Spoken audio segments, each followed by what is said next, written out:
Laura and Pete sat in the departure lounge of Flight 3425 to Bali, holding hands. After all the preparations, it was nice to finally go through all the formalities. Laura closed her eyes. It was very early after a late night of sex. She needed this vacation. It was going to be a long year. Yes, 2 weeks of sun and sex. Just what the doctor ordered. Pete let go of her hand to pull his phone out of his pocket when he heard the message tone. That reminds me, Laura, don't forget to put your phone in airplane mode. I didn't bring my phone with me. Pete was distracted, looking at the screen of his phone. Laura was admiring his face when she saw it tense. What's the matter, Pete? Pete nervously handed over the receiver and she read, Peter Auer, just touch that woman and you'll regret it for the rest of your life. God, Pete, you're a fool! You must have warned your wife, she knows. Laura joined Pete, looking around at all the visible faces in the lounge area. Impossible, Laura. I packed everything last night when she was in bed and put the suitcases right in the car. She almost killed me with sex when I finally got to bed, and this morning she kissed me. It can't be her. Must have gotten the wrong number, Pete. No, it mentions my name, see? Maybe it's your husband? Don't be silly. He has no idea. He thinks I'm going on a 2-week training course. Besides, how would he know your name and number? We've been incredibly careful, absolutely no one knows about us. Whose number is it? I don't recognize anyone. I have some zany friends, and I don't think they'd want to play a prank on me. Tell you what, I'll call Penny and you call your husband. See if anything seems out of the ordinary to them. Laura watched Pete press the speed dial number. There was no answer, and he left a message saying that he missed her already. Pete hung up the phone and looked at Laura puzzled. Are you going to call your husband? I didn't bring my phone with me. You can use mine. Laura started to reach for the proffered phone, but then they both realized how stupid it was. For the first time, Laura began to regret the decision. Further conversation was interrupted by the call to board the plane. They stood in line together, but they were no longer comfortable holding hands in public. Laura noticed Pete scanning the passengers looking for familiar faces. Laura was vaguely amused by this. He continued his search as they walked to their seats. They took their assigned seats, and once seated, Laura intertwined her arm with his and rested her head on his shoulder. Why didn't you bring your phone with you, Laura? It's all part of my cunning plan. You'll be proud of me for it. I'll show you once we're in the air. Half an hour later, the plane gained altitude, and Laura pulled her laptop out of her bag. She started it up and went to a Word document. I have invested in our future, lover. When my husband goes to bed tonight, he will find a letter from me. If he doesn't agree with what it says, we will lose nothing, and if he does, this trip will just be the beginning of a new life for both of us. Here is a copy. She handed the computer to Pete. My dear husband, I love you and only you, and have loved you since we met 25 years ago. I look forward to spending the next 25 years or more with you. It is what I have always wanted and what I still truly desire. I love you more and more each day and have happily devoted my life to taking care of you and our wonderful children. With the exception of some visits to friends, I have asked for almost nothing for myself. I know that you love me and always want me to be happy and satisfied. Since we love each other, I want to propose to you. I have purposely approached it in such a way that you have 2 whole weeks to think about my idea. If we were to do it face to face, there would be a great danger of you becoming macho to me and saying something that we might not be able to get past. I can't take that risk. It's the same reason I left my phone there so you can't contact me for the entire 2 weeks. I'm not on a work course and no one there knows where I am, so don't waste your time trying to contact me. Darling, you are a wonderful lover and I never tire of being in your arms. However, I miss arousing sex with other people so much that I risk incurring your wrath by doing what I do. Before you get too angry, just keep things in context. I'm going away for 2 weeks with a friend from work. I have never been unfaithful to you, and without your full blessing, I never will be. I propose the following.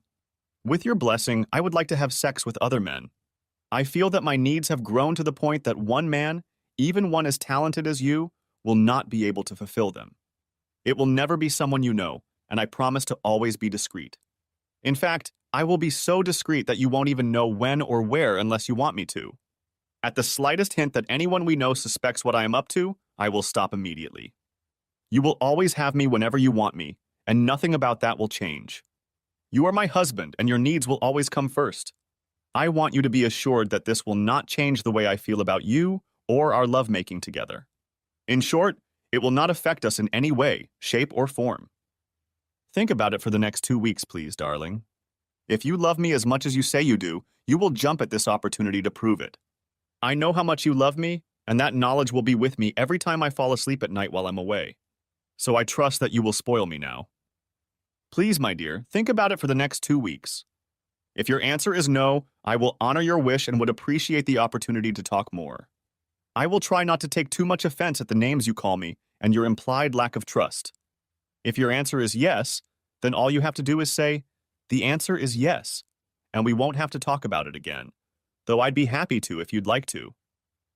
Your loving wife, Laura. Pete finished reading and simply said, "Wow. Yeah, that's good, isn't it?" I must confess that I stole many of the words from a story I saw on an erotic fiction site by a guy named Biggie33, who wrote, "We need to talk." Why did you call the letter an investment in our future? Don't you see? I asked my husband for permission to have sex outside of marriage. If he agrees, then when we go back, we can move on with our lives without guilt. Laura mentally added, "Well, I can go on. 2 weeks with you and I'll be sure I don't need you anymore. But your replacement? That's a whole other story. You're so sure he'll agree." Of course. I gave the impression he had a choice, but that's only so he can convince himself he's in control. If he dares to say no, we'll have to keep sneaking around like before. So, how do you like that? Not bad, decisive and logical. However, it's a decision he will never base on logic. I hope he's not a real man, otherwise it's a bit insulting. What? There's no way he was offended by anything in that letter. It took me a few days to get it exactly right. Yes, but you have to realize that you could spend a year and still risk offending him. As a woman, you can never understand how a man's brain works. The main thing I took away from that letter is that he is no longer capable of satisfying you and that no matter how good he is, he never will. You should know, Laura, that every man is a little paranoid about his work. The thought of leaving you for someone else who might be bigger or better only fuels that paranoia. Honestly, Laura, I can only see 2 reactions to him reading this. One is to give up and give in, and the other is to come out swinging. Well, I think you're wrong. I know my husband. He will appreciate my honesty and seriously consider it. If I ask before I do something, it will be completely risk-free. Pete looked at his future lover and thought how much she believed her own nonsense. He was already seeing her in a new light. Sure, he was bending the truth to get that pass from his wife, but Laura's blatant lies and manipulation of her husband were alarming. Part genuine curiosity and part devilishness drove him to his next question. How did the big guy story turn out for Laura? Did the lady get to drink all she could? He got his answer long before she opened her mouth. Her face suddenly became very serious. No, her husband kicked her out. To distract her from her doubts about whether she was doing the right thing, Peter changed the subject. After all the effort and expense of this trip, the last thing he wanted was for her to wake up and actually do what the letter said. An innocent vacation. I didn't tell you about the weirdo I saw at international registration, did I? He was standing about 25 meters away from me while I was in line. When he saw me looking at him, he just stared at me and ran his index finger down my throat in a slashing motion. I looked around to see if he was doing it to someone behind me, but there was no one. It was creepy. Laura asked nonchalantly. Yes, what did he look like? The world is full of strange, troubled people. That's the thing, Laura. He looked like a regular guy. Over 6 feet, dark hair, goatee. Peter stopped when Laura suddenly sat up straight and started up her laptop again. Starting it up, she opened several files. She pulled up a picture of herself and a man standing in front of the house. In a voice trembling with worry, she asked, "Is that him?" It could be, Laura. It certainly looks a lot like him, but I can't be sure. Laura looked intently at Peter. Did he have an incentive to lie to her? Was he afraid that if she was sure her husband had figured out their game, she would become unavailable to him for the next fortnight? For the first time, it occurred to Laura that Peter was a man who was willing to cheat on his wife and therefore fundamentally untrustworthy. What was that guy wearing, Pete? That's another female issue, Laura. Guys don't notice what other guys are wearing. Didn't you say he dropped you off at the domestic terminal? Yeah, that's him. I convinced him to just drop me off and leave. When I saw him leaving, I took the bus to the international terminal. So he'd have to go back to his car, drive to the international terminal and park, and then find out who to chase in the check-in line. Pretty unlikely, Laura. I think it's more likely that it was just a random psycho. He knew he had to distract Laura, who looked far from convinced. Is that your house in the picture, Laura? Laura, who also wanted a distraction and was used to people complimenting her about her house, went on autopilot. Yes, it is. It's nice, isn't it? We bought a plot on the beach as an investment. It's very steep and narrow. You wouldn't believe the house is collapsible, would you? It took my husband 15 years, but he kept adding on and on to it and landscaping around it. You should see the inside of it. He is an artist, and each room has murals with a theme. Nautical theme in the bathrooms and living room. Business theme in the study. You walk into the study and the atmosphere says work, and you work.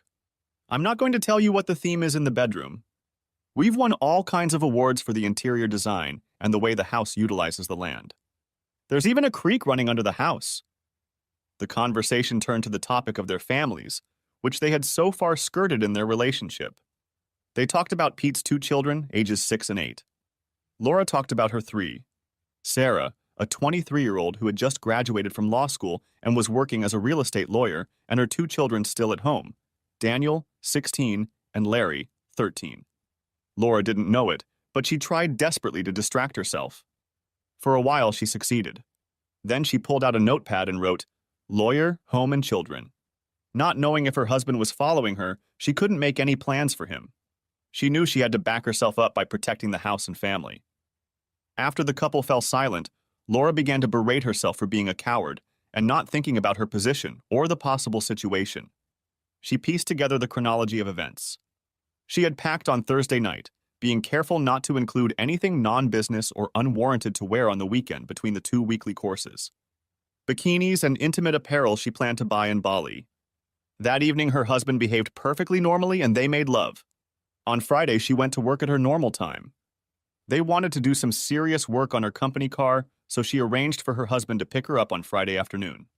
He went into the reception area, waited for her to pack up, and drove her home. They had lunch with the kids, drove them to their grandparents' house, and then made love until late at night. She was especially horny in anticipation of the next night, and because of her husband's ignorance. Saturday morning, an early rise, a trip to the airport. Laura remembered how nervous she'd been when she'd suggested her husband just take her bags to the check-in line and leave them. Other times he stayed until the plane took off. She was relieved when he immediately agreed.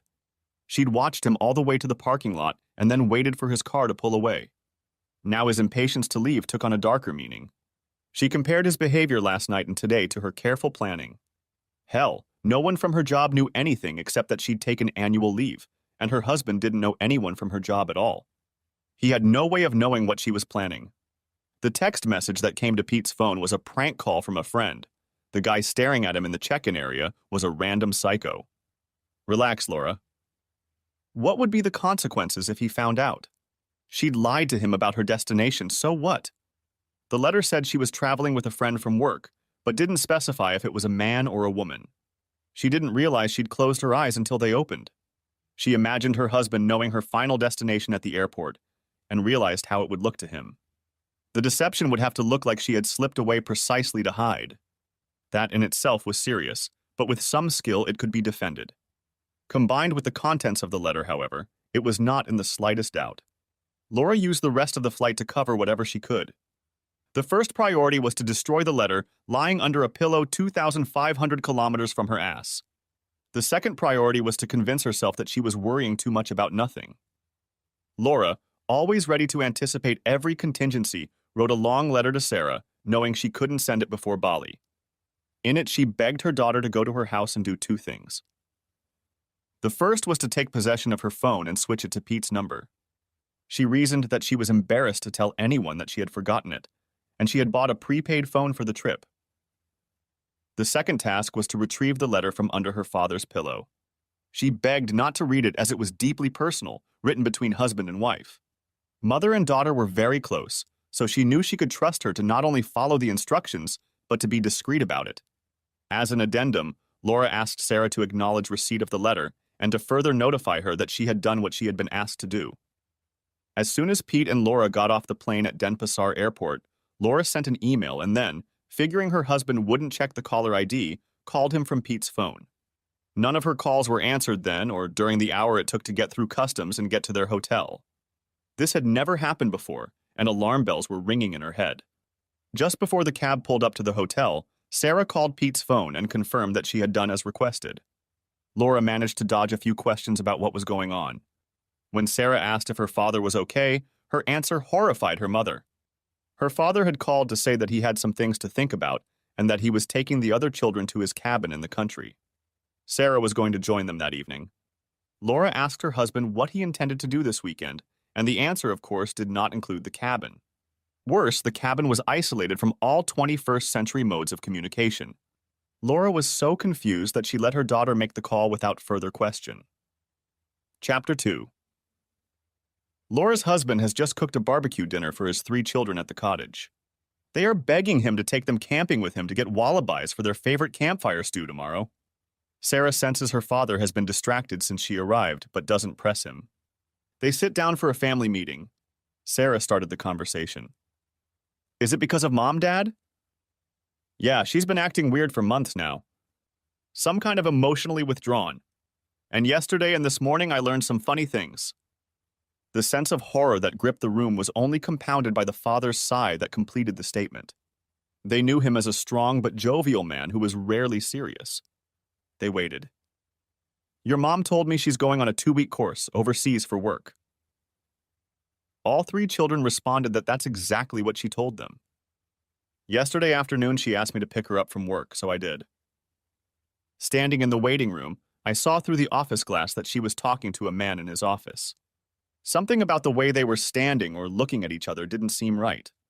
She didn't come out for more than 5 minutes, and I wandered around the reception area. There's a wall hung with pictures of all the high-ranking people in the company. I recognized the guy she was talking to. His name is Peter Auer.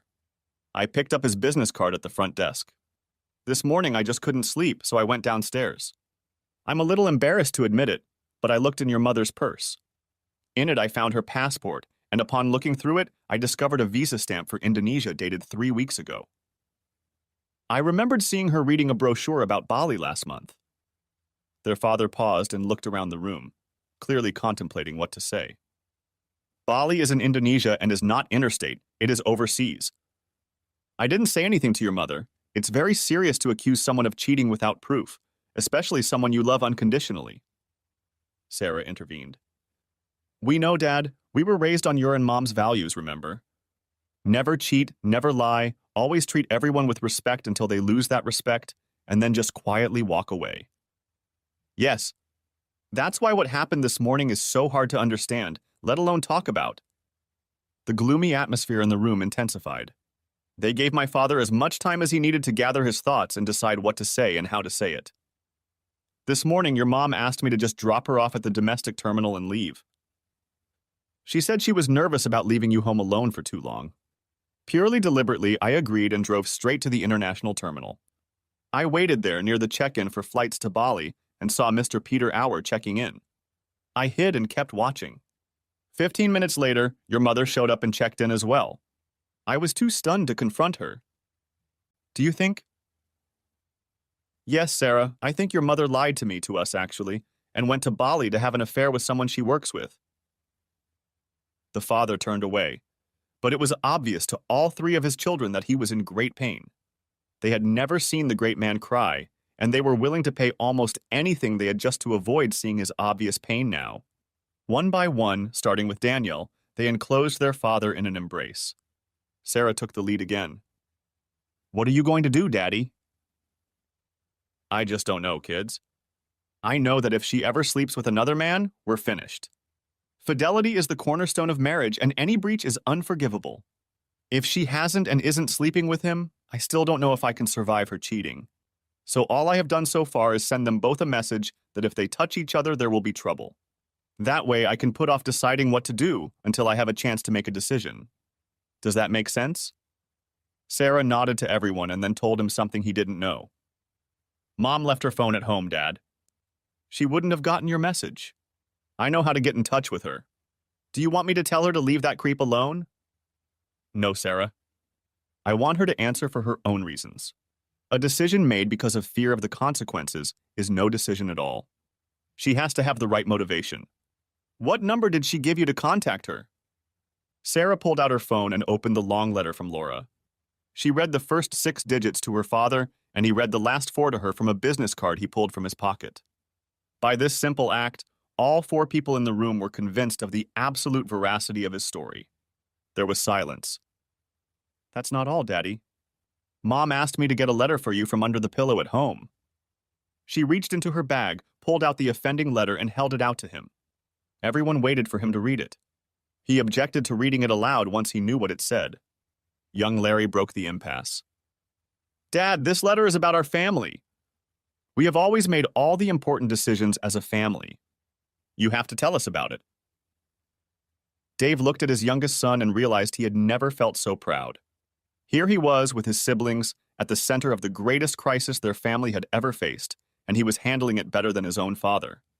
They were all coping. They hugged again, and then Dave started reading. He reread it 3 times, the second 2 times emphasizing the 3rd paragraph.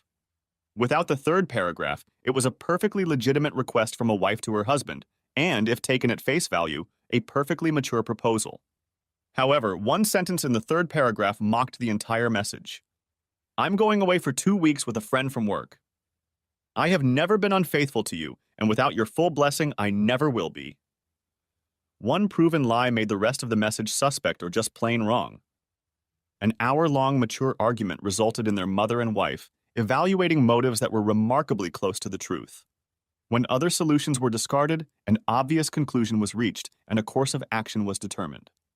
Depending on the answer to one question, their mother probably no longer deserved to be a member of their family. Dave did his best to stand up for the absent party. Listen, children. If a crime was committed, it was against me as your mom's husband. You mustn't let it affect the way you feel about her. Once again, little Larry answered for everyone. No, Dad. The moment she lied to all of us, she kicked herself out.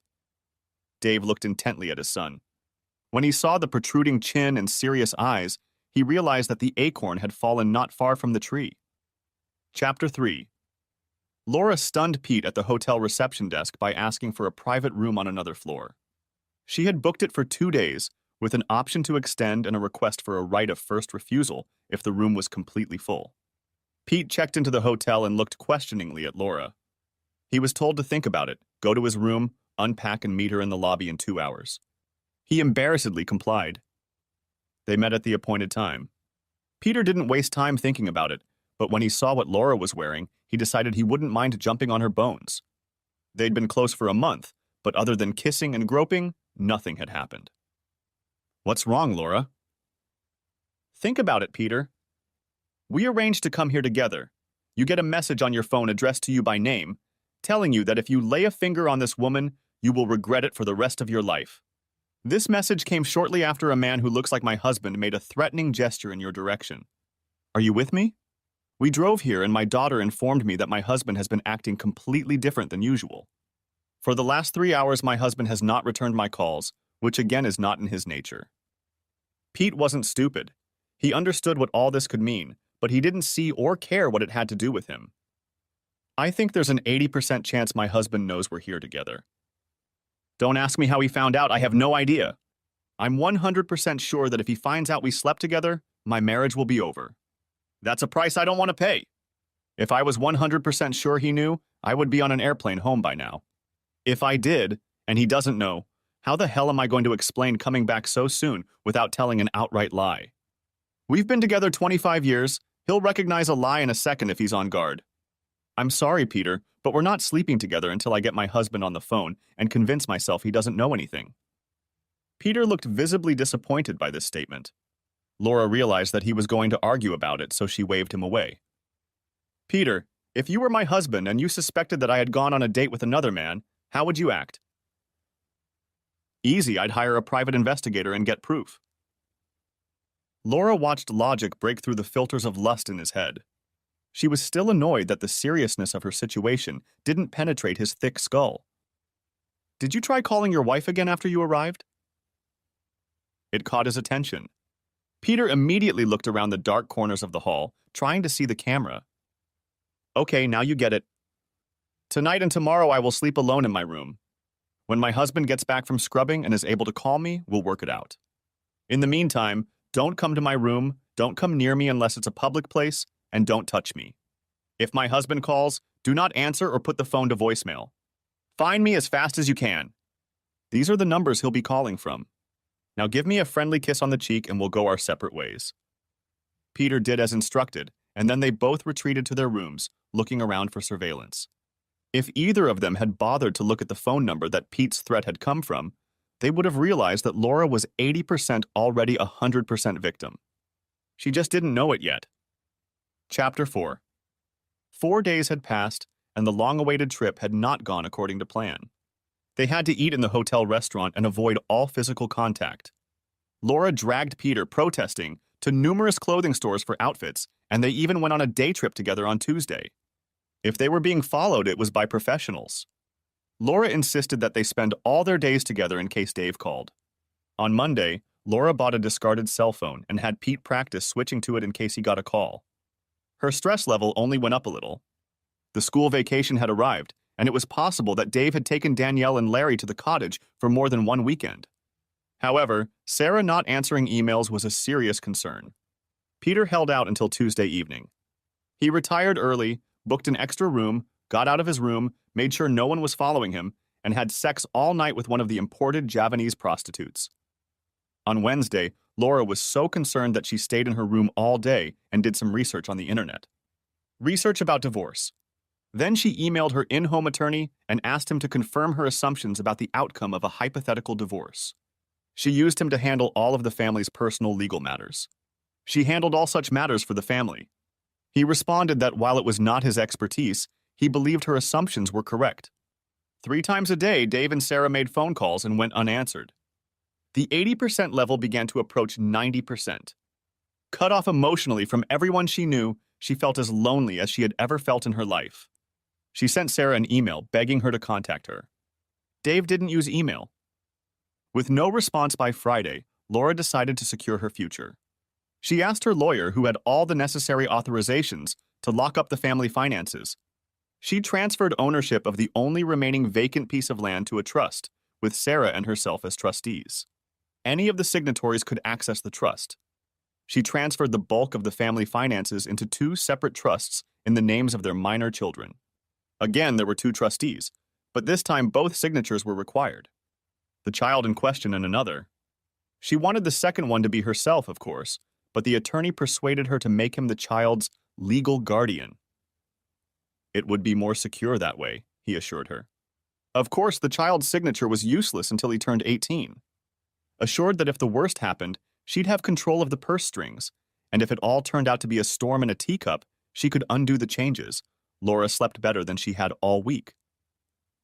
On Saturday, within an hour of each other, 2 bombshells arrived. The first came with Pete, who came to her room against her instructions. Concerned that his wife was unresponsive, he contacted his brother and asked him to come to his house. The brother reported that he had done so.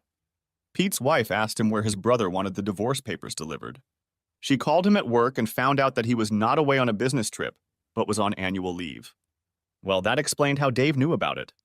Peter immediately flew home to try and deal with the aftermath. Laura immediately contacted her lawyer and had him sign off on all the changes, escorted Pete to the airport, and moved into his vacated room. The second bomb was closer to home and much more destructive. She decided to check the 2 younger children's Facebook accounts.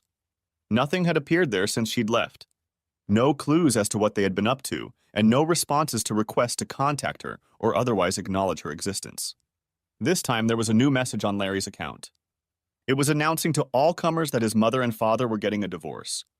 "No!" screamed Laura in an empty room, away from her family.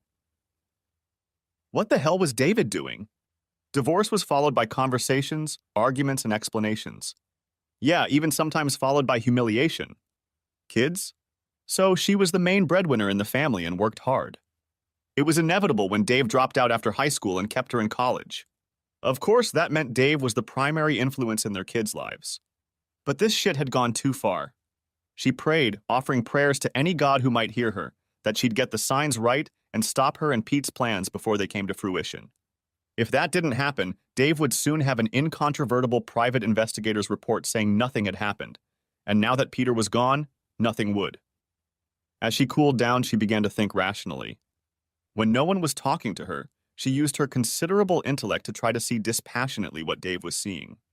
She made some educated guesses. Someone had found out about her trip to Bali. That someone couldn't be Dave.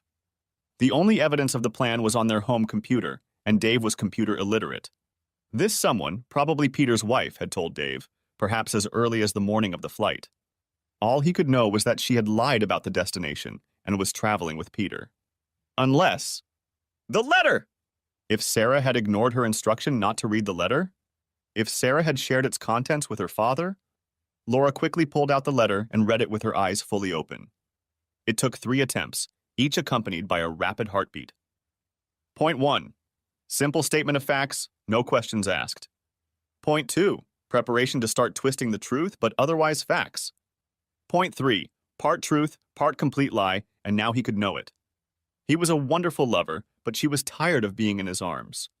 It was obvious to her, and if he'd seen the letter, it was obvious to him.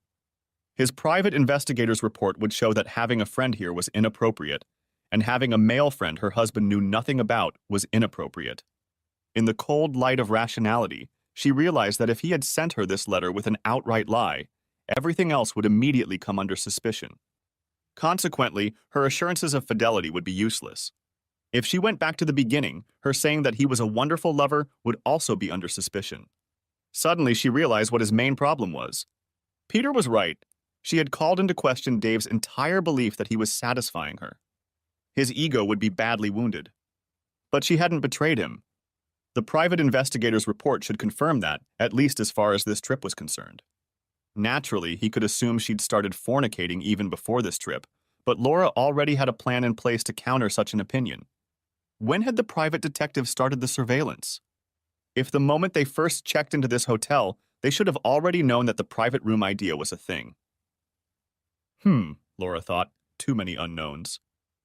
The 4th paragraph, which had seemed so thoughtful and loving when she'd written it, was now, assuming it was all a lie, just empty garbage. So was the whole letter, if you looked at it in hindsight. It had turned out to be a complete lie. Laura really hoped he hadn't seen it. Conclusion. If he hadn't seen the letter, she had some pretty fancy work to do. If he had, she suspected no amount of subterfuge would do any good. The irony of the situation almost brought a smile to her face. Her only savior at the moment was the private investigator's report, proving that nothing had happened in Bali. Laura hoped the private investigator was good, but took comfort in the fact that he was so good that she hadn't noticed him, even knowing of his presence. Laura mentally kicked herself. Why had she done that? It had taken a whole night of thinking under the influence of alcohol. Laura had come to the conclusion that she was the classic wife who had it all, who saw a future different from the past and resented it. A successful wife and high-flying businesswoman who had spent her entire career lying, hiding every possible option and, yes, cheating.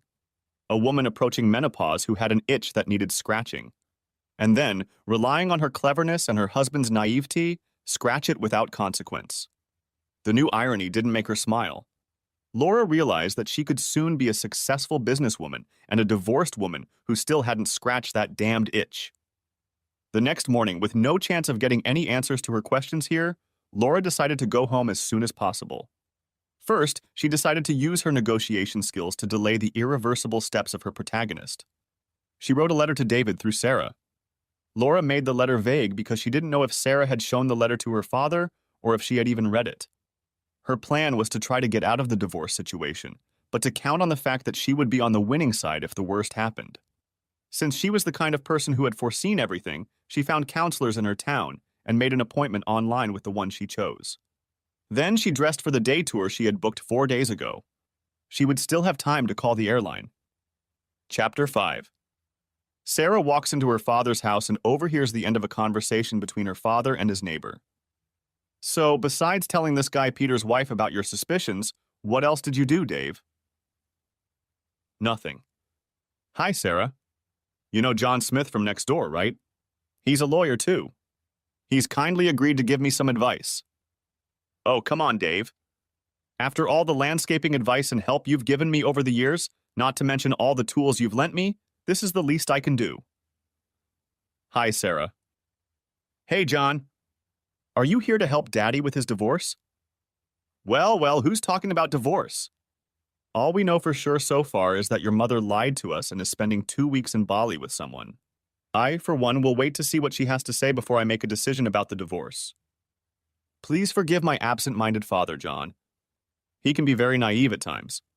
Yesterday, Mom's lawyer called me in to sign a trust agreement that effectively takes away Dad's control of some of the family assets. Then we check all the bank and investment accounts and find that most of it has disappeared somewhere.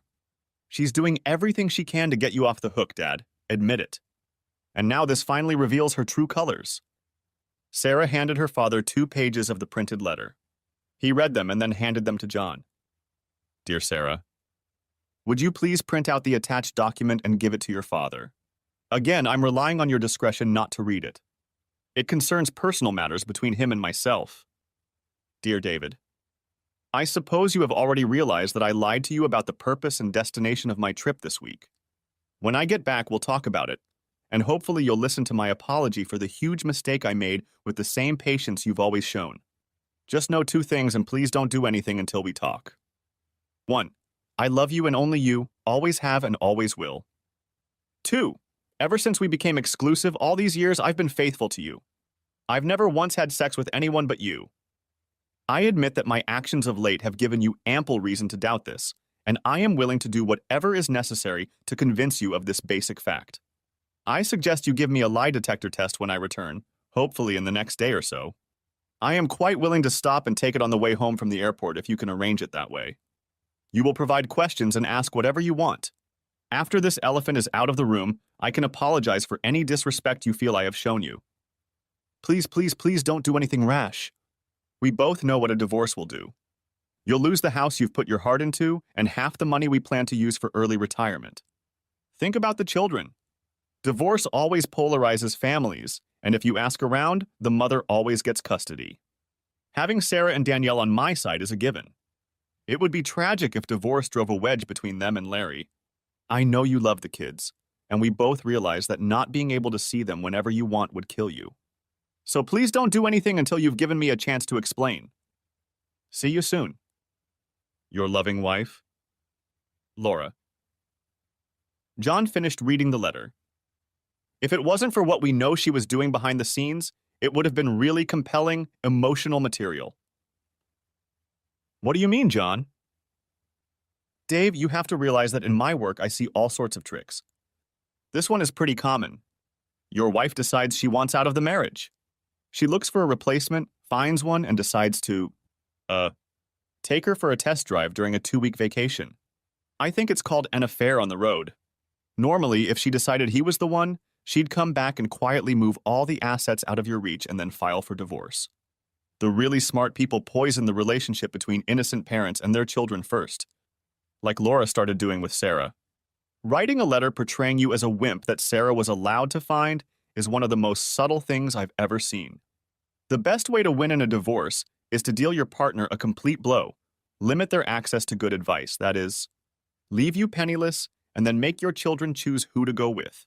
In this case, the choice will be between a mother's welfare in the family home and a broke father living in the slums. Surely there must be another explanation. I can prove it. Contact 3 of the best divorce attorneys in town. The one or ones who refuse to take your case are already representing her. I bet she gave all 3 of them an upfront fee to keep you out of the case. If you go broke and get a better lawyer, this bluff has a better chance of working. What's the bluff? This whole letter is a bluff, Dave. Her lawyer must have already told her that getting custody of kids as old as yours isn't as easy as it used to be, especially since you have a good chance of being considered the primary caregiver. Dave, the purpose of this letter is simple. She wants you to stop doing anything while she finalizes preparations for the ambush. Her problem is that you found out about her plan before it was fully worked out. When her plan is finalized, she will want the divorce finalized as soon as possible, certainly before Larry turns 14 and can decide which house he wants to live in. You can expect her to force you to see a counselor. In this country, the courts will only grant a divorce if you have lived apart for 12 months or if a counselor says the marriage is irretrievable. Expect her to pick a counselor and intimidate you. Threats at the end are common for women to instigate divorce these days.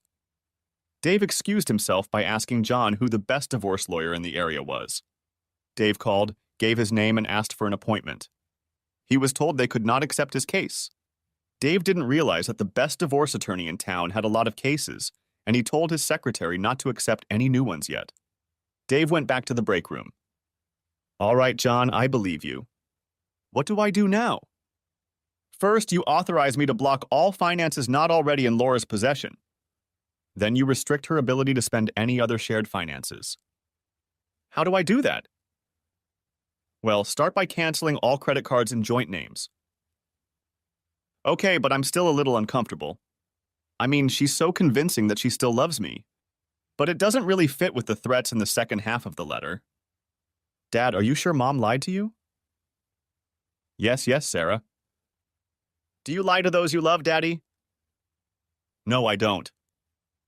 What did you always tell us about the 3 pillars of a successful partnership, Dad? Love, trust, and respect, didn't you? How many of those do you have left? 1 now that you mention it. And just how much is Mother showing you now? No. Ta-da! Chapter 6. When Laura went to pay a fine for changing her flight date, her 2 credit cards were declined. She rushed to an ATM she had used before. It was refused. She went into emergency planning mode. Hotel and meals had been paid for in advance, so she wouldn't starve to death or be thrown out on the street. She had a few hundred in traveler's checks just in case, but it wouldn't be enough. Since there were no friends at home to borrow money from, the only ones left were her parents. Asking them to wire her money would lead to questions she didn't want to answer at the moment. She quickly sent an email to her lawyer asking what was going on with the bank accounts and then plunged into a boring, no-spending week before her scheduled departure. She wondered how her simple and foolproof plan to scratch an itch could so quickly lead to Dave facing ruin. She knew he would never forgive her infidelity and had knowingly taken the risk, knowing the chances of being caught were astronomical. What could have motivated him to take such drastic action? He suspected that she'd had a fling with another man and already knew that he'd left and nothing had happened. He had no way of knowing about her financial maneuvers. He didn't even know who their financial attorney was. He had always trusted her to take care of such things. While she was quietly banging her head on the table in her room, 2 emails arrived that didn't improve her mood. The first was from Pete's wife, Riley, thanking her for ruining her marriage and jeopardizing her children's secure future. It might have hurt her badly if the second hadn't come while she was processing the first. At first, it seemed to be one of her own letters to Peter from 2 weeks ago, looking forward to her trip. His and her addresses were listed in the address line, so the letter was forwarded to herself. A simple question was added to the letter. Why did you lie to us, Mom? The letter was signed Danielle. Her husband may have been computer illiterate, but her children were not. She realized for the first time that Dave wasn't the only victim of her deception or the only participant in her punishment. She also realized that the letter didn't answer that simple question. It also presented Sarah's unresponsiveness in a different light. Laura cried with loss and disappointment. She then sent a letter to Danielle that basically said she would explain the misunderstanding when she got home. Her daughter must have been expecting this because the reply came immediately. It's strange that you chose to spend our school vacation with another man rather than with Daddy and us. Laura cried again. It was an extremely busy and boring week. On a tight budget, there was nothing to do but lie on the beach. She packed a towel. After an hour, she left the beach and returned to the hotel. She realized that coming home with a great tan was tantamount to proving everyone a liar. Frustrated, she sent a long letter home through Sarah. Without going into detail, it spoke of errors in judgment on her part, of being taken for granted as a wife, mother, and primary breadwinner. It even talked about her sense of self-worth in a "that's my excuse" style. It mentioned twice that she had never slept with anyone but Dave during the marriage. The letter again urged her not to do anything rash until she had a chance to talk. There was nothing like an apology in the letter. It was not the style of a strong businesswoman who knew she was in an advantageous position. She hit the send button and sat down to wait. Chapter 7. Okay, kids, it's time to have a serious discussion about what we're going to do when your mom gets home. I'm a little surprised that she's decided to stay there, and unless we hear anything different, we'll have to assume she'll be back on Friday as planned. How are we going to play this? Remember, all we know is that she planned to leave with a guy from her job. We don't know anything about whether this is the first time she's lied to us. You first, Sarah. Well, all I had to do was read her latest letter, Dad. It shows that she's just an entitled bitch who treats us like a minor inconvenience to be sidestepped. The fact that she cheated us the first time is, in my opinion, irrelevant. She had a choice. Take her annual vacation and spend it with her family, or use it to disappear with someone else. She already spends little time with Danielle and Larry given her long work hours and business trips. I think her behavior before and after she was found out is just disrespectful to all of us and dishonest. If she doesn't change her attitude about what is going on, I will be done with her. Good, Sarah. Harsh but fair. What about you, Danielle? I think she just doesn't understand, Daddy. I agree, honey.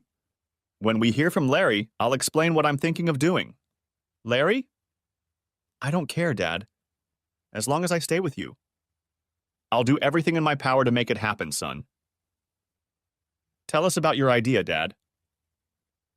Well, I think for some reason your mother went off the rails for a while, I don't know. The promotion last year seems to have caused a change. Kids, I hope you'll back me up. I think if she admits what she did and is truly remorseful, we should give her another chance.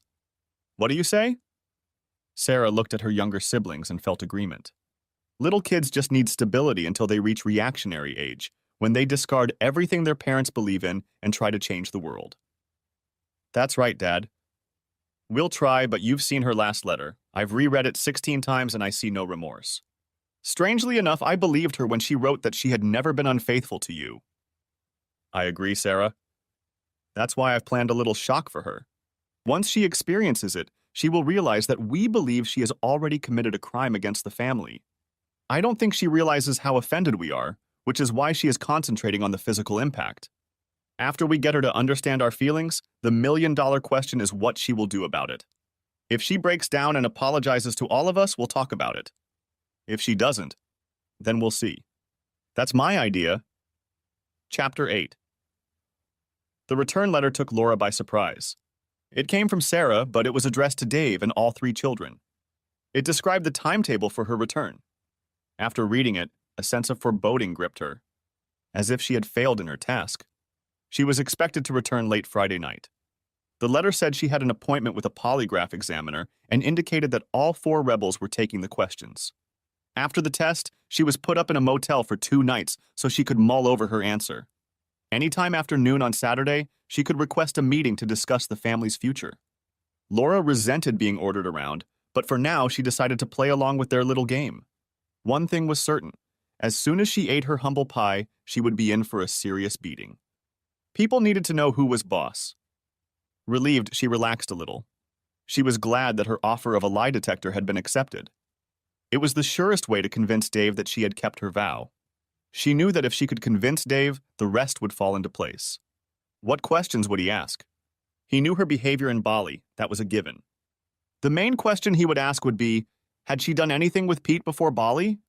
If he asked the direct question, have you had sex with Peter or anyone else other than your husband? She would be at home. She feared he might ask more insidious questions, such as, have you always behaved in a manner befitting a wife? And then she would be on shakier ground. She hadn't had sex with Peter in the strict Bill Clinton-like sense of the word.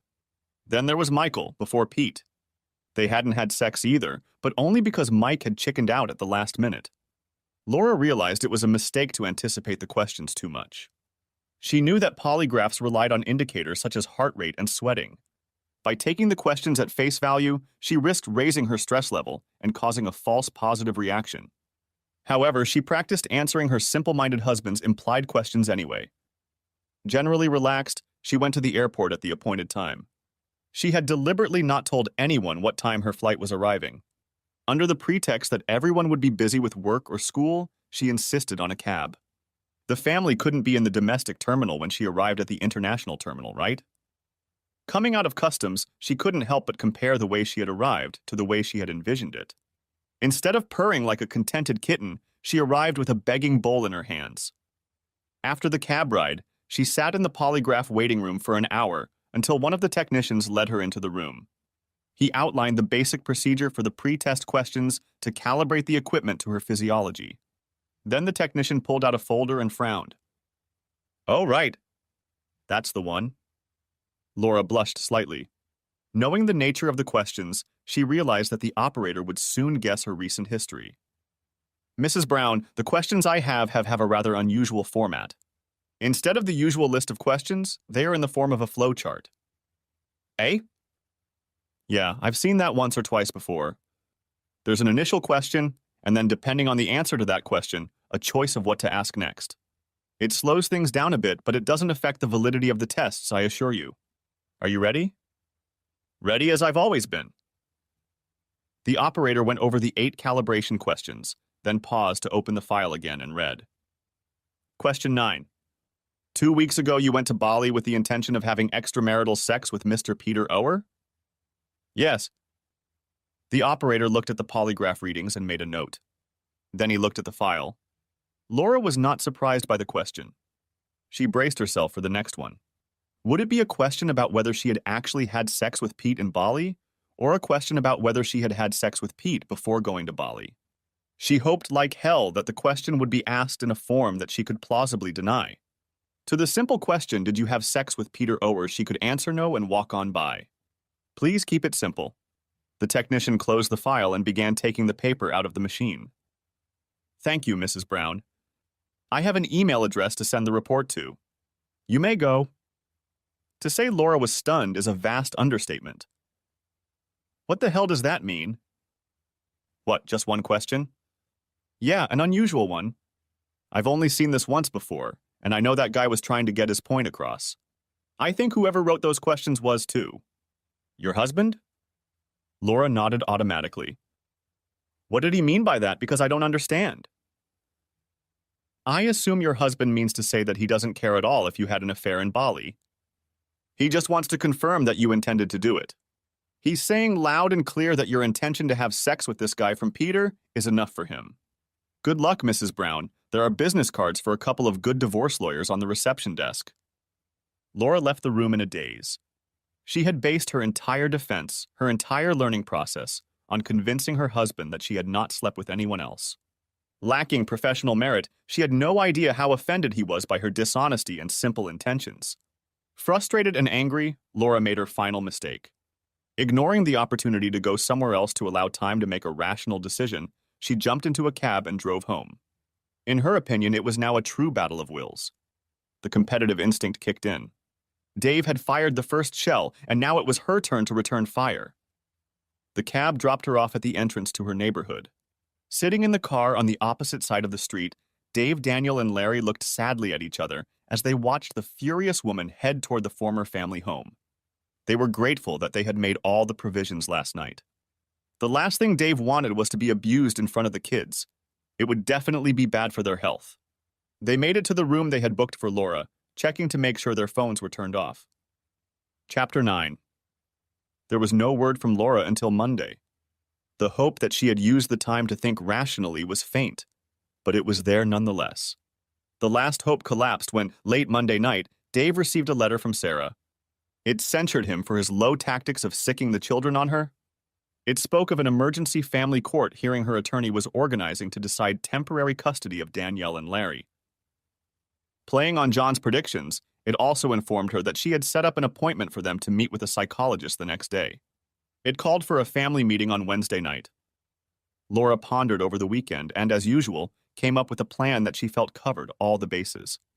The first thing was to try to save the marriage that Dave seemed to have written off. That meant seeing a counselor. A female one, of course, to maximize the chances of her explaining her train of thought to her husband. Second, family sessions to explain her actions to the children. Third, of course, court to make sure she will be on the winning side if the worst happens. Laura was already in the counselor's room when Dave arrived just in time for Tuesday. He immediately liked the woman in her 40s, dressed like a 60s woman. Chairs were arranged facing the counselor, but more than an arm's length apart. After introductions, during which Laura was Laura and Dave was Mr. Brown, the aging hippie invited Laura to go first. Laura explained the history of their marriage and then laid out the facts as she saw them. She was a faithful wife and mother until for some reason she went off the rails, lied to her family, and had a date with another man. There was no sex, as her husband's observation of her showed, but the intent was there. While leaving, she was stunned to learn that her credit cards had been canceled.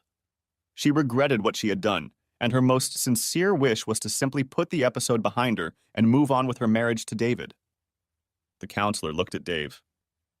Firstly, I would like to say that I am speaking on behalf of myself and our children.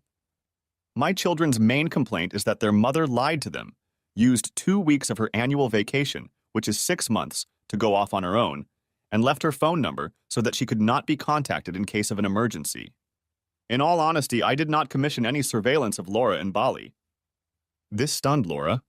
Since it was the first thing she would do, she couldn't believe it was true. In fact, I didn't even want to believe she was playing on the side until our youngest daughter hacked into Laura's email account and discovered traces of the arrangements she and her lover had left behind. Also, for the record, I was advised to cancel my credit cards after my oldest daughter discovered that my wife was engaged in blocking all the family finances in such a way that I was left helpless. Once again, Laura was stunned. She hadn't realized that her precautions had been exposed, nor had she thought about how such actions would be interpreted. The fact that both her daughters were actively working against her didn't improve her mood either. As for what my wife wants out of this process, pardon me for not trusting a damn word she says anymore. The fury of his words finally conveyed to Laura how offended her husband was by her action. Before she could react, the counselor turned to Dave. So, what do you hope to accomplish with these classes? I hope to understand why my wife thought it was acceptable to lie to her family and arrange to have sex with another man. At this point, David and Laura's marriage could still be repaired. Everything changed in an instant. The change was not the fault of the husband or wife, but of the counselor when she muttered almost under her breath. "Oh, we have a dinosaur." Dave, who thought that Laura had set the whole thing up to hasten the divorce and had purposely chosen a counselor to minimize the chances of reconciliation, snapped. He had heard of such counselors and thought it was just wrong. He stormed out of the room. Laura, who had a slim chance of avoiding disaster if she had run after Dave and apologized to him, took out her frustration on the counselor. By the time she finished the beating, Dave was long gone. The counselor apologized and persuaded Laura to have an individual session with her the following week. She then apologized to David for her inappropriate behavior and had an individual session with him as well. This was the third mandatory session, at the end of which a decision was to be made as to whether to continue or abandon the work. Chapter 10. The family meeting the next day didn't go any better for Laura. She just didn't get it. Once you lie to someone, trust becomes a footnote in the history books, just above the tusk of a woolly mammoth. She invited them all over for dinner before the meeting, but Sarah reminded her that she couldn't cook worth a damn and told her they would all be in at 7:30 p.m. Laura tried to hug them all as they walked in, but they all treated her very coldly. Laura made the mistake of sitting down last. By the time she was ready, she found herself alone in front of 4 stairs from the couch. She tried to get her best friend Sarah to move to her side, but to no avail. Once again disappointed, she began her prepared speech. There was little apologizing and a lot of, "I didn't really do anything," and excuses. She felt unappreciated both as a woman and as the main breadwinner in the family. Her husband's attention became a matter of course, and she began to miss the attention that single women took for granted. She began to feel unageably attractive. When a younger man began to pay attention to her, she succumbed to his charms. During the conversation, Laura tried to focus on Daniel and Larry. She found it difficult to meet Dave's gaze, and Sarah was making notes in her notebook behind her raised knees rather irritably. Finally, the silence of those she had come to refer to as the opposition bench silenced her as well. Sarah spoke up. "Damn, Mom, you've disappointed me again." "What?" "Why?" "On the cliché test, I can only give you 85%. If you had mentioned that no one would be hurt if they didn't find out, I could have given you 100%. No one knew if Laura blushed from anger or because she realized she had meant to say it too, but it slipped her mind. Whatever the reason, she realized she wouldn't get any sympathy from her children as long as Dave controlled their hearts and minds. "David, to the kitchen now, please."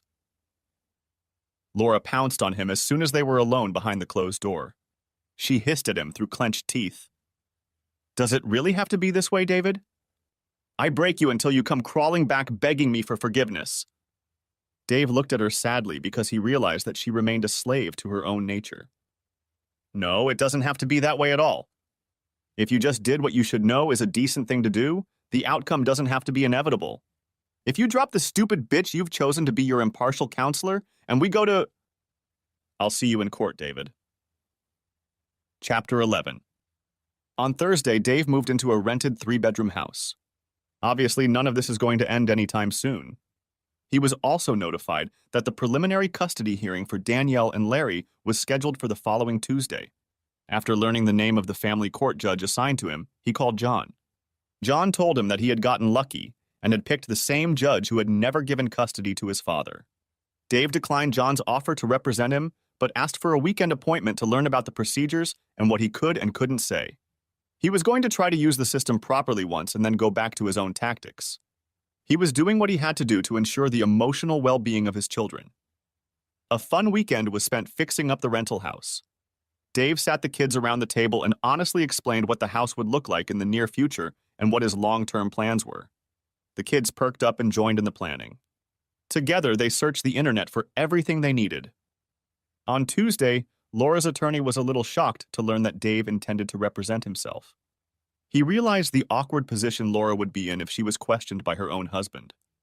The court was late that day, so only administrative matters could be discussed until the end of the session, and then everyone was required to appear the next day. Overnight, the news reached several local reporters in this leisurely news week.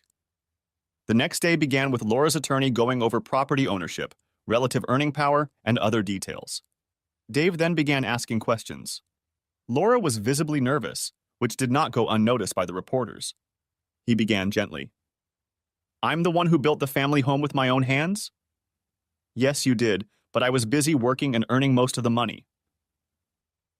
"Did you return to work within 2 months of the birth of all your children?" "Yes." "Who used to make our children's breakfasts, school lunches, and dinners?"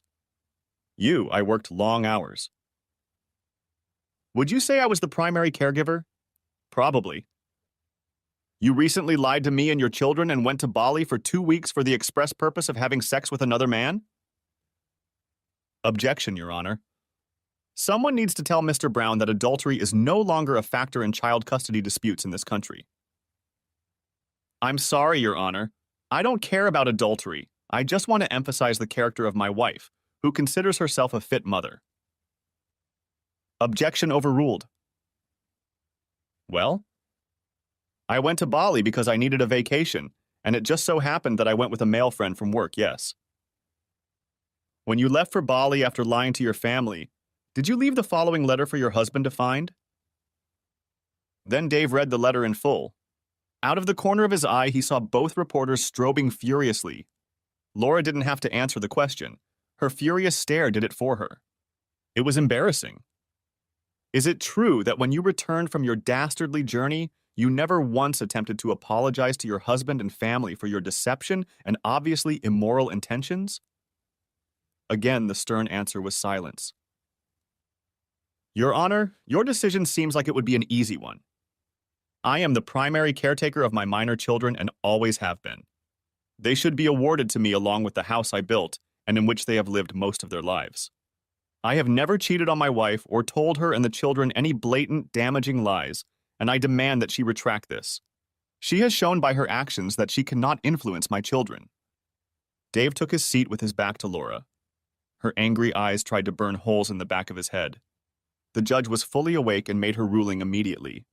The gist of it boiled down to the fact that countless studies had shown that in the event of a divorce, the children were always better off living with their mother.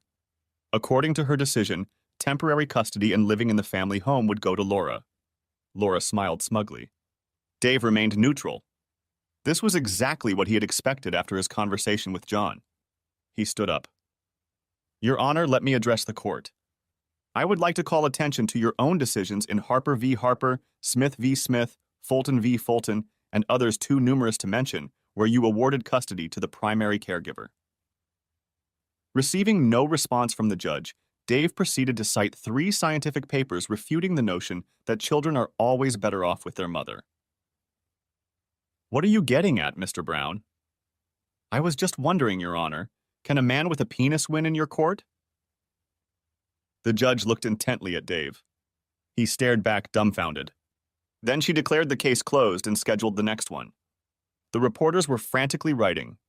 Dave walked over and gave them copies of Laura's letter. Then he walked out without looking back. Laura's lawyer walked over and congratulated her. She didn't feel like celebrating. Dave's speech about how she was not remorseful in the slightest for her actions had struck a nerve. Unfortunately, her reflex to win any fight wouldn't let her back down once the game was up. Blaming his marriage on Laura's smug smile, Dave counted all the people who had offended his sense of justice and needed to be re-educated. There were 3 of them, and the plans were already in place. He had already consulted with Sarah to get a second opinion and made the changes she suggested. In fact, one of her suggestions was much better than what he had envisioned. He returned home and, through a friend in the federal government, delivered a letter to the president of the federal court outlining his accusations of bias against one judge. He then waited for Danielle and Larry to return from school. They readily agreed to his request to spend at least the next 2 nights with their mother. He then handed them the equipment for the second phase of his plan. 2 newspaper articles published the next day spoke unflatteringly of both Laura and the judge. Dave cut them out and emailed them to a friend of a friend of a friend. Chapter 12. Wednesday afternoon, Laura thankfully made it home on time. Daniel and Larry were there, but made it clear that this was done in protest. When they deigned to answer her questions, they limited themselves to the bare minimum of words. She had to ask them to make the school lunches for the next day. It had been so long since she had done that, it had slipped her mind. Not finding anything suitable in the cupboards, she ended up giving them money for the canteen. She got home at 4 p.m. to change for her 5 p.m. solo counseling session. At the session, she laid out her conditions for taking Dave back. This took half the session. The counselor spent the rest of the time going over the history of their marriage. Laura confessed to 2 inappropriate liaisons before Peter, one with a work colleague and the other with a neighbor. She emphasized that with all 3 friends, there was no actual sexual intercourse, failing to mention that in the first 2 cases, it was not by her choice. She expressed genuine bewilderment as to why Dave was so offended by her actions, since nothing had happened. The counselor promised to check with her husband about the terms, but warned that reconciliation was unlikely, given that Dave's objections seemed to be based on dishonesty and intentions rather than actions. The session with Dave the next day was short, abrupt, and a little intimidating. When asked what he wanted out of the session, Dave simply gave her a choice of 2 options. Either he wanted a referral to another counselor who wouldn't openly condone female infidelity, or he wanted her to sign off that the marriage was irretrievable. A little alarmed that her statement from the first session might hurt her career, the counselor quickly reported to the proper authorities that the marriage was dissolved. She knew that another report about her to her professional body might well be her last. When Dave got home, Danielle and Larry were already there and looked quite settled. A police officer knocked on the door and said he was violating a family court order. He pointed out that it wasn't him, but his children. The only way to evict them was by force, and that would be considered assault. The policeman asked the children to come with him, but they refused. He left to get instructions. No sooner had he returned than Laura burst into the house. "David, I've already told you it doesn't have to be like this. Just tell Danielle and Larry to come with me. Give me the house, and I'll be generous with visitation and property division." "Laura, please leave my territory. I will not force the children into a situation they don't want and will hurt their sense of right and wrong." "David, we've known each other for how long?" "You know me, I'm not a bad person." "That's the problem, Laura. I don't know you. The woman I married wouldn't have done what you did. She certainly wouldn't have done what you did, and then not only would she have had no remorse, but she would have told our counselor to give me an ultimatum. Put up with your behavior or lose everything I hold dear. Certainly not after I found out in counseling yesterday that before Peter, you had tried to have relationships with 2 other men." "Tell me, Laura, what did I do to deserve what you did to me, and what are you going to do now?" The realization that the counselor had let her go down the river made Laura blush. Guilt prevented her from taking out her anger on Dave. The bitch counselor was another matter entirely. She was the one on whom all of Laura's anger was now focused. "She's not allowed to tell you that." Dave did not comment on this statement either explicitly or implicitly.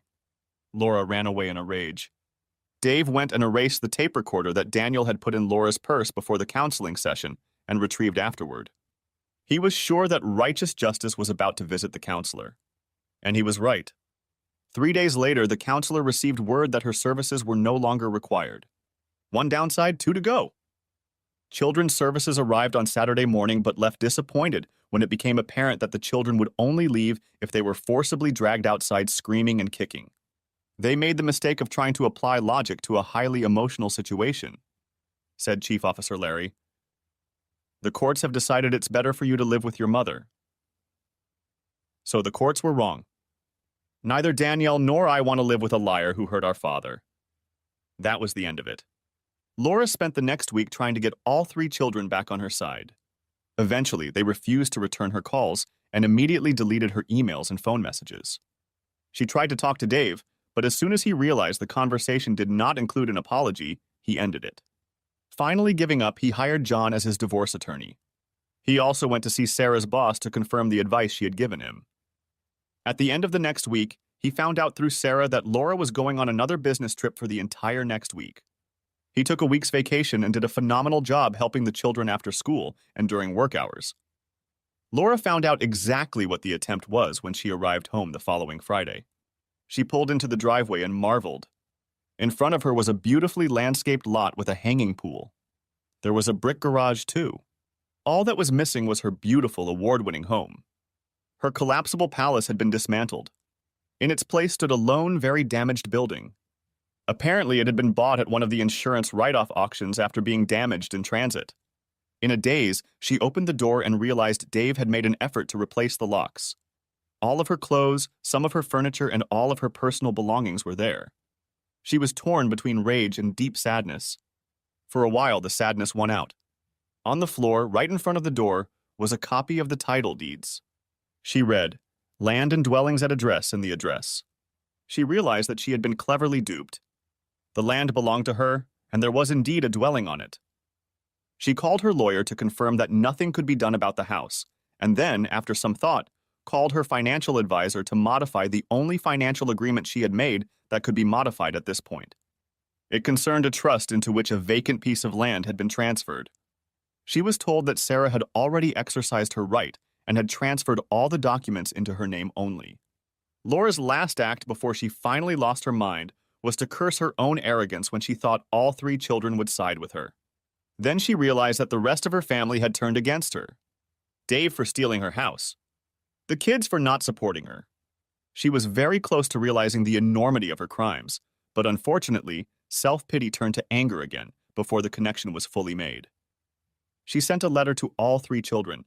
"Do you really hate me that much?" A lonely reply came back. "We don't hate you.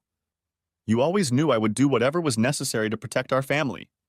It's just unfortunate that you put me in a position where I have to protect them from you." Signed, Dave.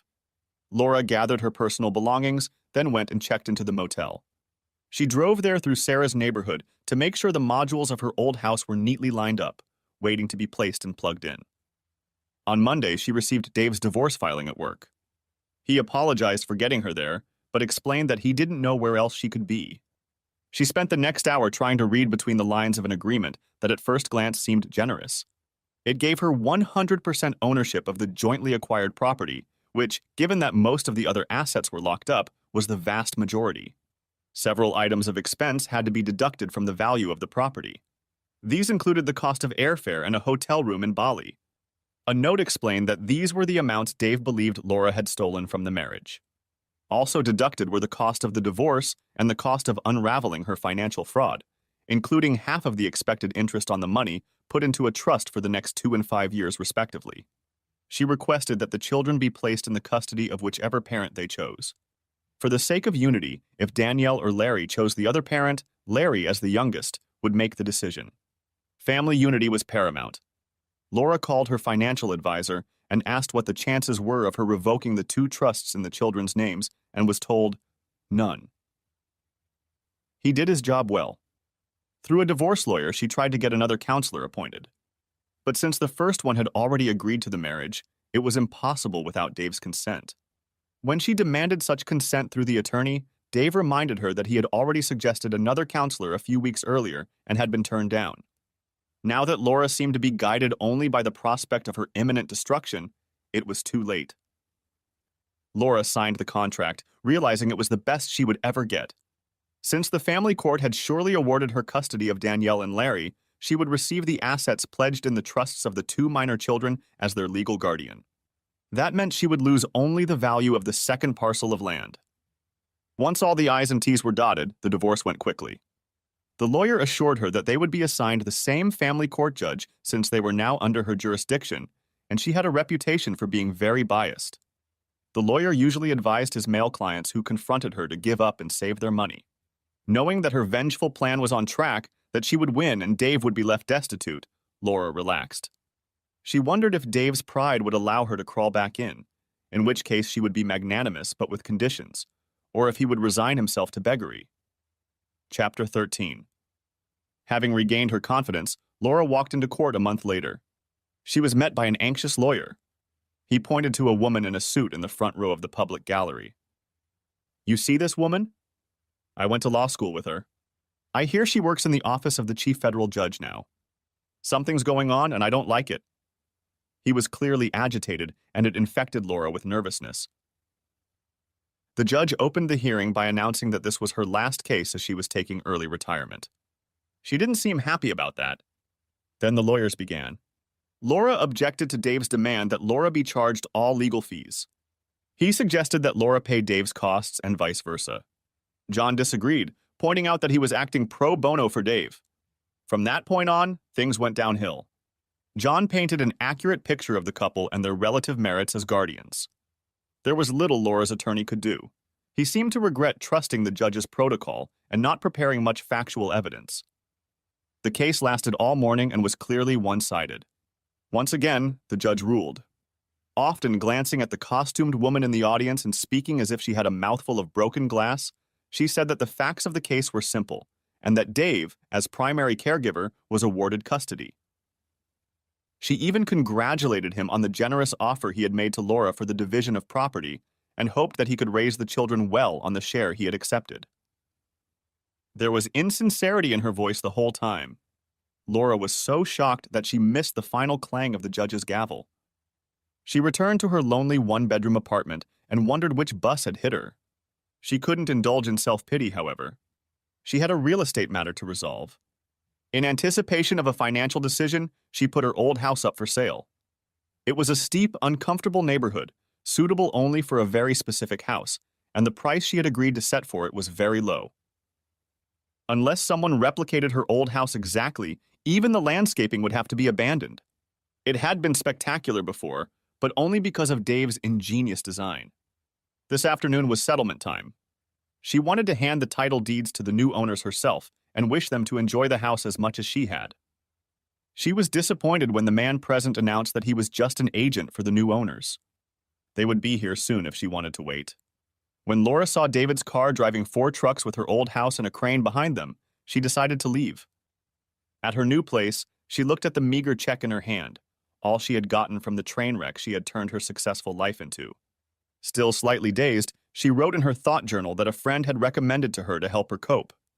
She took a red felt-tip pen and wrote in big, bold letters, "Next time you get an itch, go to a goddamn pharmacy!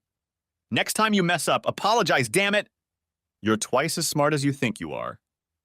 About 8 weeks after she was due, Laura left to have some humble pie. She bought a bottle of champagne to congratulate the new homeowners when she arrived. The end. What do you think, dear reader?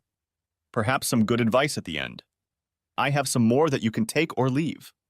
When 2 people invite a third person to solve a problem, whether it's a counselor, a well-meaning lawyer, or the neighborhood guy, they give up control of their own destiny. If possible, solve your own problems yourself and always treat your loved ones with dignity and respect. I don't know if the following saying applies to Australia or not. Be careful of the toes you step on today. They may be holding the ass you'll have to kiss tomorrow. Since the above was not a continuation of an American story, it was written in Australian, or as we call it, strine. For those who don't want to look up unfamiliar terms in an Australian dictionary, I'll tell you that a stream is a stream, and to go to scrub is to leave town. Australians are an irreverent race who do not automatically respect authority. This fact is often blown out of proportion by our politicians who take themselves too seriously. In fact, some of our most prominent politicians have been some of the biggest larrikins in the past. In the 70s, we had a prime minister called Gough, pronounced Gough Whitlam. During an interview, he was pressured by an aggressive journalist who wanted him to state where he stood on the abortion debate. Like many politicians, Gough wanted to keep his personal views on this highly controversial debate private, but she pressed him. He finally snapped and gave her his opinion during a live interview. "Madam, I am in favor of abortion, and in your case I would make it retrospective." He jumped 20 points in the opinion polls. "I apologize for my absence, but I am currently in prison. I love reading stories about heroes of the past, and I recently read a story about a little Dutch boy who saved the day by sticking his finger in a dam. I'll spare you the details, but I was so impressed that I tried to do it myself. With good behavior, I should be out in about 6 months." All right, everyone's presentations are done. Nick, the manager, said as he tried to move the discussion forward. "Excuse me, I haven't. I recently found out something." Nick interrupted me and began to speak. "There's apparently someone in this department who didn't graduate high school and is just a part-timer. Meetings should be for employees only." Absolutely right. His lackey, Mike, of course, agreed with Nick. "I'm leaving." After leaving the meeting room, I started to shut down my computer. I noticed that an email had arrived, not in my personal inbox, but in the company's shared email. Thinking, there's no point in speaking up, no one will listen, I went home quietly. The next day, I heard a commotion from Nick's desk. He was staring at his computer screen, his face pale. "Nick, is something wrong?" Mike looked at the screen with him. And he turned even paler than Nick. Why is he so angry? Knowing the reason for Mike's distress, I thought to myself, serves them right. My name is Adam. My mother passed away when I was in the 9th grade, and I was raised by my father. Well, you could hardly call it being raised. After my mother passed, my father changed. He drowned his sorrows in alcohol, and though he still went to work, he squandered our living expenses on horse racing. Because of that, I had to start working part-time as soon as I entered high school. Every month, I went to the convenience store with bills in hand that couldn't be auto-deducted from my father's account. Even though I endured it because I didn't want to be alone, I reached my limit in my 2nd year of high school and dropped out. I found a live-in job at a distant inn. Thank you for everything. The day I left home, my father, still staring at the TV, spoke. Take care. That was our last conversation. Back then, 18 wasn't the age of majority, so I needed my father's permission to work, and I couldn't hide my place of employment. Yet, my father never visited me even once. I kept working just to survive, and before I knew it, I was 42. Years of hard work paid off, and I was transferred to the headquarters. I was thrilled to be recognized by the company, as I thought I'd be working in the field until retirement due to my lack of formal education. Listen up. Our work can change the future of our employees. Don't drag us down. On my first day after the transfer, Nick, dressed in an expensive suit, spoke sternly. There was a reason for this. Our inn was located in a prominent tourist destination, known so well that everyone in the state could sing its commercial jingle. At its peak, we had 5 locations within the state. But that was long ago. Due to financial difficulties and aging facilities, only the place where I had worked for many years and the original establishment remained. I was prepared to lose my job anytime, but now there was a glimmer of hope. With the rise of social media, the tourist area where the inn was located started gaining attention again. Depending on how hard the sales department, where I was transferred, worked. We could either thrive or be forced to give up this prime location to the new hotel chains continuously popping up. For Nick, who had switched careers from another industry to strengthen our sales, this was a battle he couldn't afford to lose. I understood why he had to be strict. I will do my best. Nick sneered at my enthusiastic declaration. Did you not hear what I said? I'm sorry. I thought I was listening carefully. Out of habit from years of customer service, I apologized reflexively, though I had no idea what had offended him. Someone was watching me with a smirk. In this department, there are those who are expected to excel and those who have been shoved here because they have nowhere else to go. You are the latter. It was Mike, the section chief. He's 7 years younger, at 35.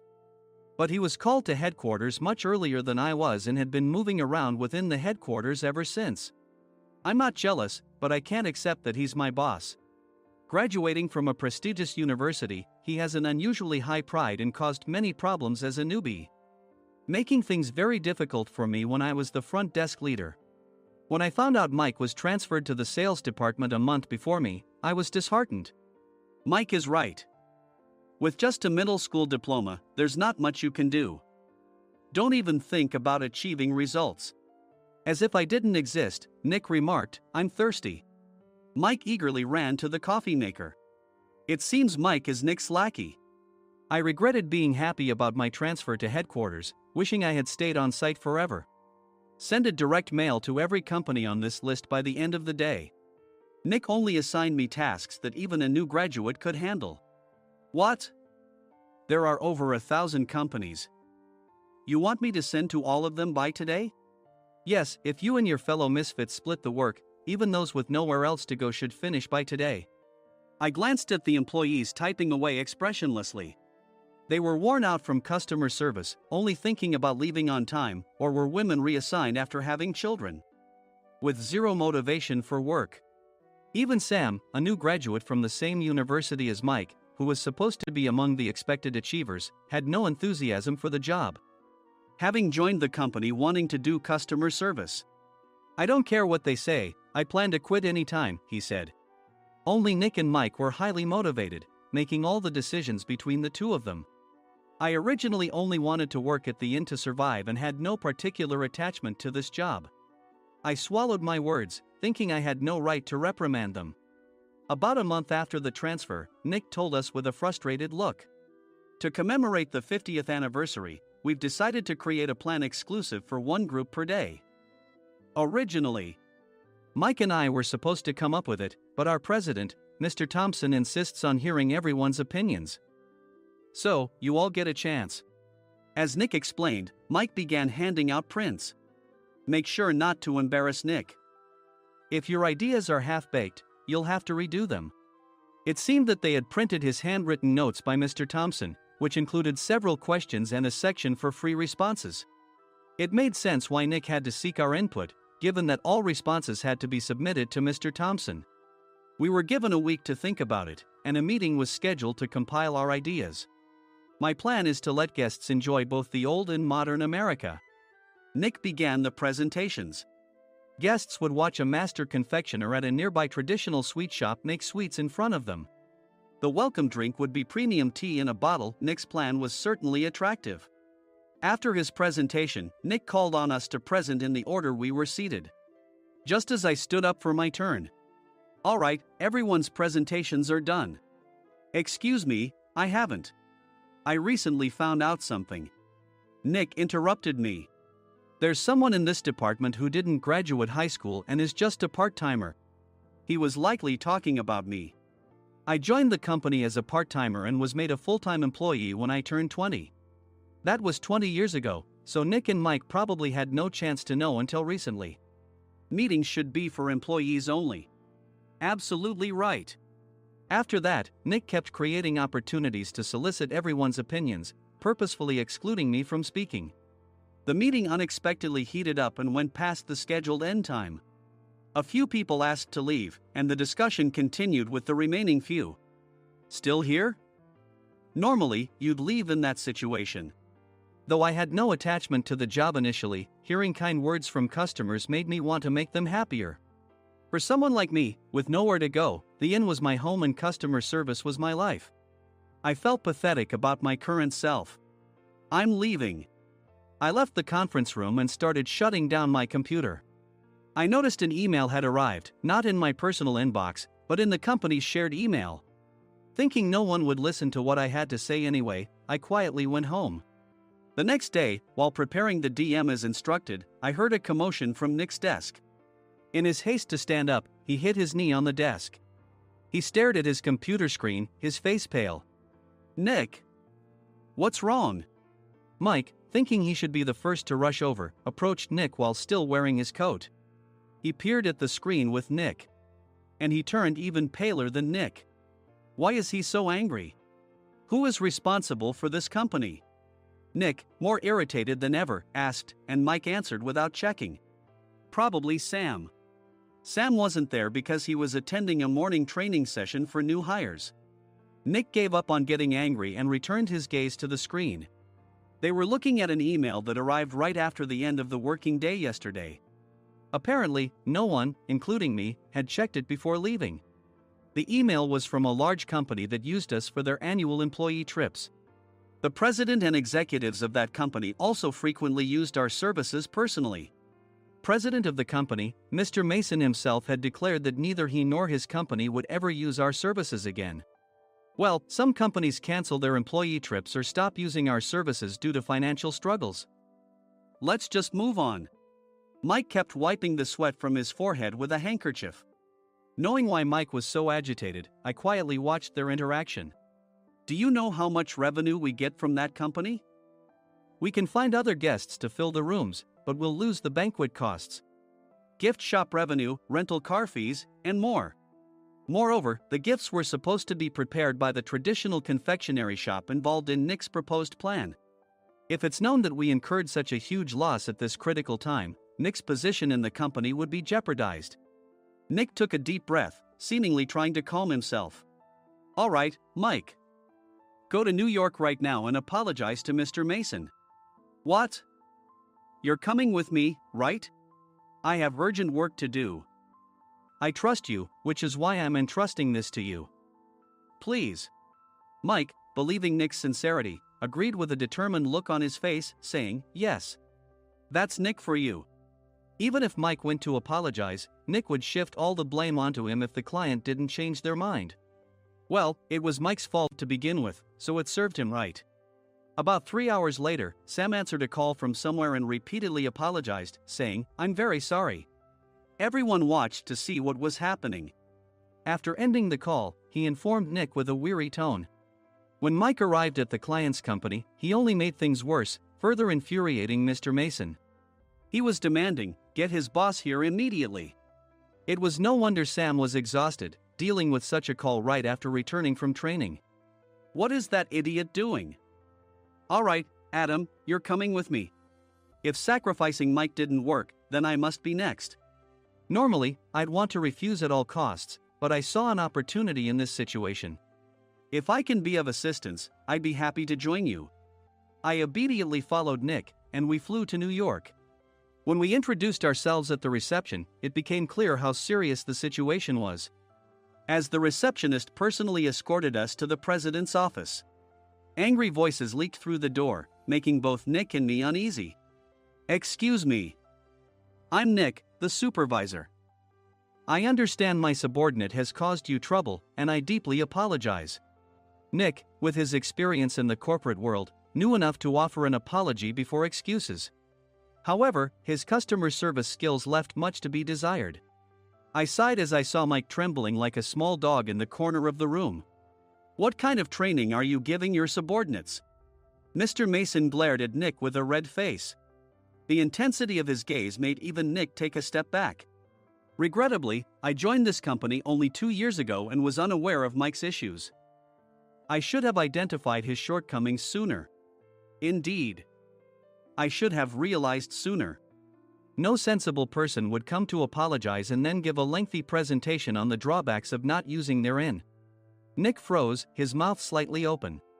Suspecting the worst, I picked up the documents that had fallen to the floor. It seemed Mike hastily prepared these documents on the plane, listing the disadvantages. Disadvantage 1: if you change the venue for the company trip, employees might suspect it's for cost-cutting reasons, leading to a negative impression. Reading it aloud half-jokingly, Nick snatched the papers from my hand and checked the contents with a furious expression. Among the stack of documents was a receipt from a nearby convenience store's copy machine. I felt a pang of dread, hoping he hadn't shown the receipt as well. What do you think he said when I asked what kind of nerve he had to do this? I'm very sorry. Faced with the dire situation, Nick must have thought there was nothing left to do but apologize. In a voice smaller than I'd ever heard from him, he uttered words of apology. He said, I'm a Harvard graduate. I don't believe I said anything wrong. Mike! What have you done? Forgetting his plan to pin the blame on Mike, Nick yelled loudly, even in front of Mr. Mason. I didn't do anything wrong. You're still saying that? Look at him. Mike pointed at me with a shaking hand. I was assigned to headquarters in my 20s and now I'm a section chief. This guy only made it to headquarters at 42.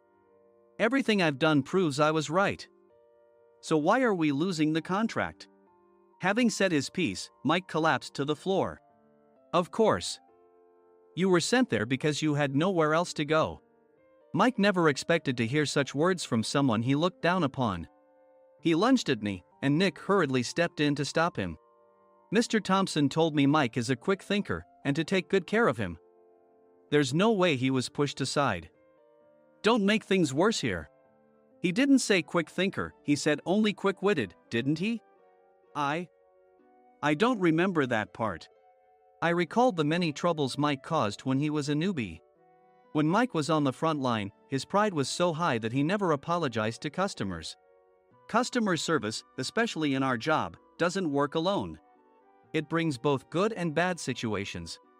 If the front staff or housekeepers made mistakes, or the cleaning company didn't properly clean a room, one had to apologize to the customers regardless of personal fault.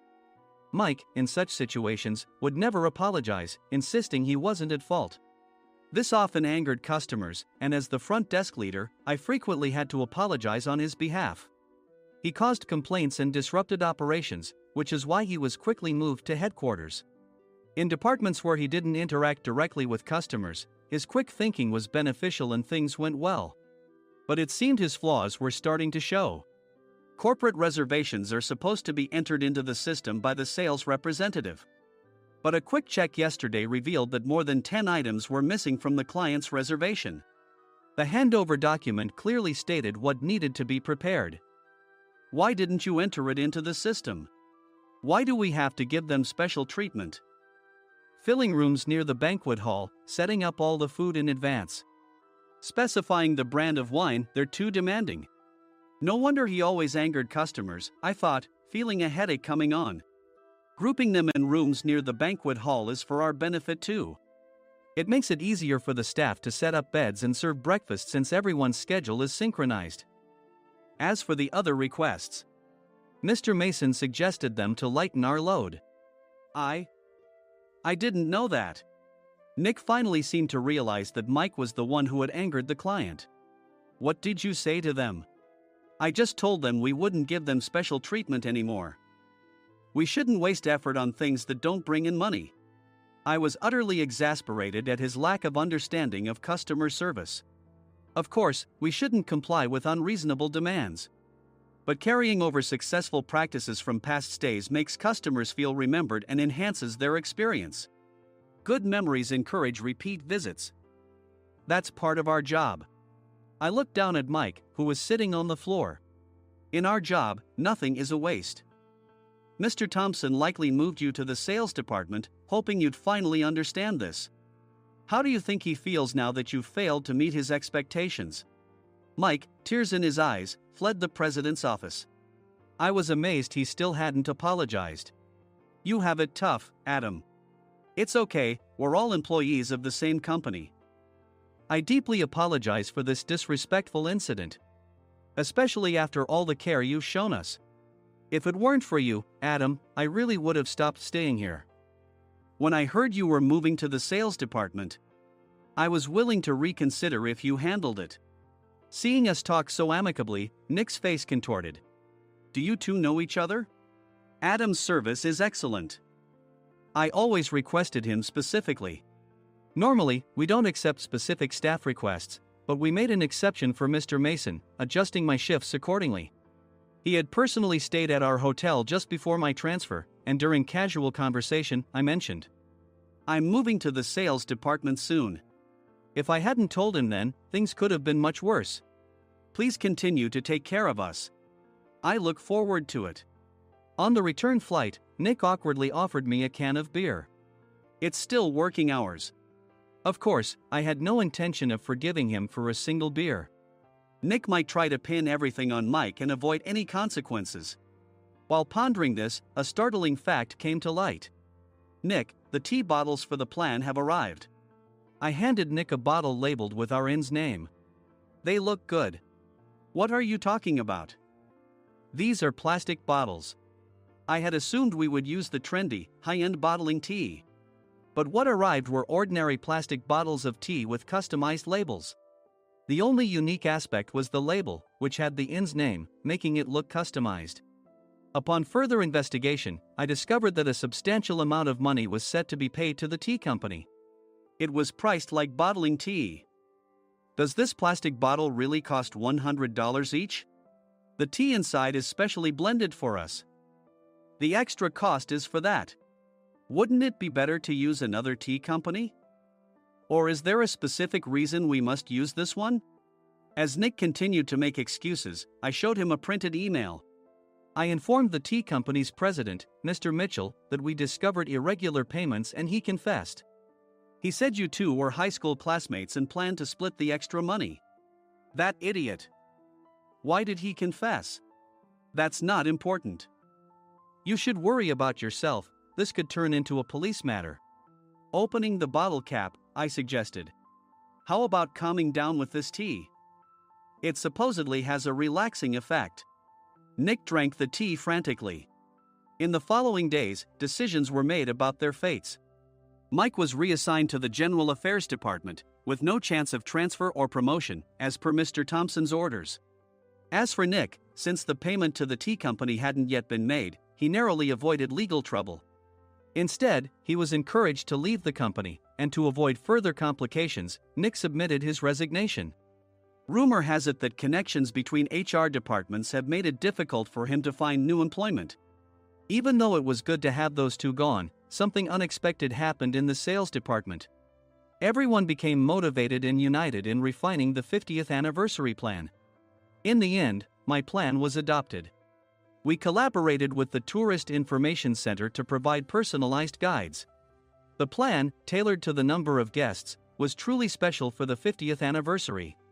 Hey, is Adam's family coming to stay? I immediately booked that special plan for my family.